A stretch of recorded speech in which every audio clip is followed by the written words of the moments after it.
Hello everyone, I am Dr. Prachi Kulkarni, fertility specialist, 49 Fertility Center. Today I am going to talk about what are the precautions that to be taken after embryo transfer procedure. So embryo transfer is the last and the most important step of an IVF cycle where we put back the embryos which were prepared in an IVF cycle into your uterus. So most of the patients are worried about what precautions they should take, what diet they should take. So today I'm going to talk about the precautions that has to be taken after an embryo transfer procedure. So these precautions would be related to your medications, related to your diet and hydration, regarding physical activity and travel, and then it will be about your mental health. So most important thing is the medication, because you have gone through an IVF cycle where we are doing the transfer in a different cycle or a frozen embryo transfer cycle. So the body doesn't have the hormones to support your pregnancy. So the most important part is the medications, where we give you the supplements in the form of these hormones, which can be either injections or can be some oral tablets or vaginal tablets or gels. So all these medications are very important for the success of your embryo transfer. So make sure that you understand the medicines properly from the doctor. Make sure that you have bought the correct medicines and you are taking it in the right way. Also keep alarms in your mobile so that you don't miss a dose, especially of the hormonal preparations, which are mainly estrogen and progesterone hormones. These hormones, when they are given in a proper way, when the gap of the injections or the gap between the tablets is maintained, then the level of hormone is maintained very well in the body, which will help in supporting your pregnancy. Sometimes these hormones are given in the form of injections, and these injections can be quite painful. Also, they may sometimes form lumps. So, but please don't avoid taking these injections. You can apply ice pack on the injection site. Do not massage the injection site if you notice any redness or swelling or any lump which you can feel and it is tender or painful. Then please consult your doctor. Otherwise, you can consider putting ice packs or even doing hot and cold fomentation for the injection sites. Take your oral medications also on time. Make sure you are properly hydrated. Take enough water. If you don't have any other diseases like diabetes, then you can take coconut water. You can take lemon juice. Avoid taking extra sugars and salts in the diet, even in the juices. So make sure you are properly hydrated by at least taking 2 to 3 liters of water in a day. Also make sure that you have a balanced healthy diet. So balanced healthy diet will include proteins in good amount, mainly plant based proteins. You can also have animal source protein like egg white, boiled egg white, or even chicken or fish. But make sure when you're eating non-veg, it is freshly prepared and it is of good quality, so that it doesn't cause any disturbance in your bowel habits. You don't end up with loose motions where it can affect the absorption of your medicines. So have good balanced diet with good amount of proteins in your diet. Have lots of fresh fruits and vegetables in the form of salads like tomato, cucumber, capsicum. You can have bananas, other seasonal fresh fruits like figs, oranges, apples. So all these will add fiber to your diet and it will help in having a proper bowel motion, so that you don't end up with constipation. Usually this progesterone hormone has a thermogenic effect, means you may feel that you might have fever.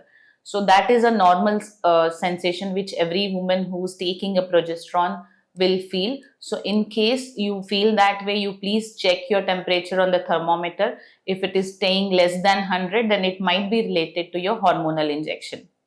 So progesterone also has an effect on your bowel movement. It causes the intestines to relax. So it can cause little flatulence or gaseous tendency or even constipation in some ladies. So please do not worry. That is also a normal result of the progesterone hormone. But you can do the dietary modifications like having small frequent meals or adding extra fiber to the diet and keeping hydrated. Sometimes, even if required, you can ask your doctor to prescribe you a laxative.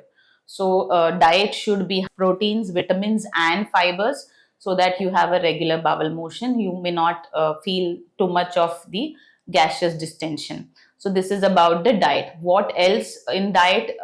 Traditionally, certain foods are considered hot, like papaya, pineapple, and mango are considered hot. So, we usually advise to avoid these fruits.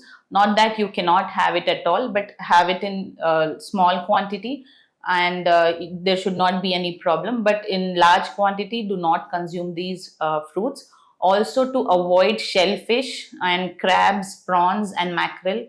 They are also considered hot, and also they can cause sometimes stomach disturbances, which will again disturb the absorption of the medicines and can cause uterine contractions also. So avoid these foods, avoid too oily, too spicy food, avoid junk foods, avoid soft drinks. Too much of caffeine is to be avoided. You can have a glass of milk, or if you don't like milk, you can have a cup of tea or coffee also in a day, but avoid excess of caffeine or having black coffee during this time and even in pregnancy.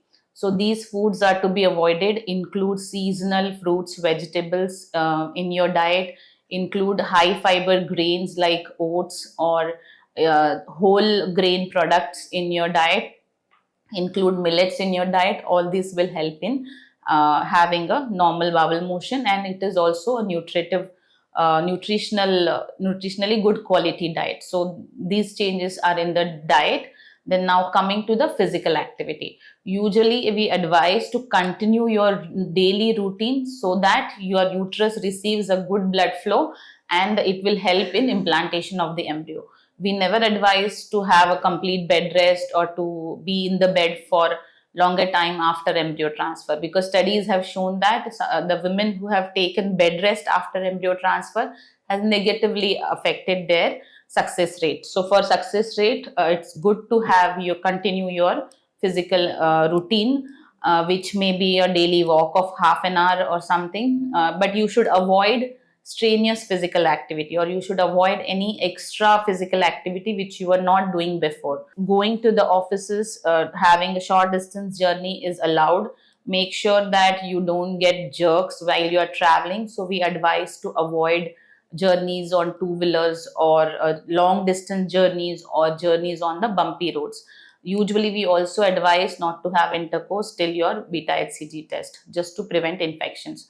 So these are the restrictions in the physical activity, and this is about the physical activity. But routine, if you are doing cooking in the house, or if you are doing some small works, or you're going to office, all that can be continued. If your job is in the office, sitting for longer time, then we advise getting up after every 1.5 2 hours, stretching, have a walk around. That will help in preventing the back pain, and also it will help in the blood flow. So this is about the physical activity. Now coming to the mental health. Mental health is also very important. It's understandable that you may have expectations from your IVF cycle. You may have stress that will it be successful for me or not. But taking too much of stress can increase your cortisol levels, which are also not good for pregnancy and implantation. So make sure that you have some time of the day for relaxation. It can be some sort of meditation, or it can be pranayam, or some just simple yoga, which will not increase your abdominal pressure. And it can be a simple walk while listening to music or talking to a friend, where it helps you to relax. So all these activities to reduce your mental stress will help in your implantation. So these are the things which we usually advise to our patients after an embryo transfer procedure. Hope I hope that this was helpful, and I wish you all the best. Thank you.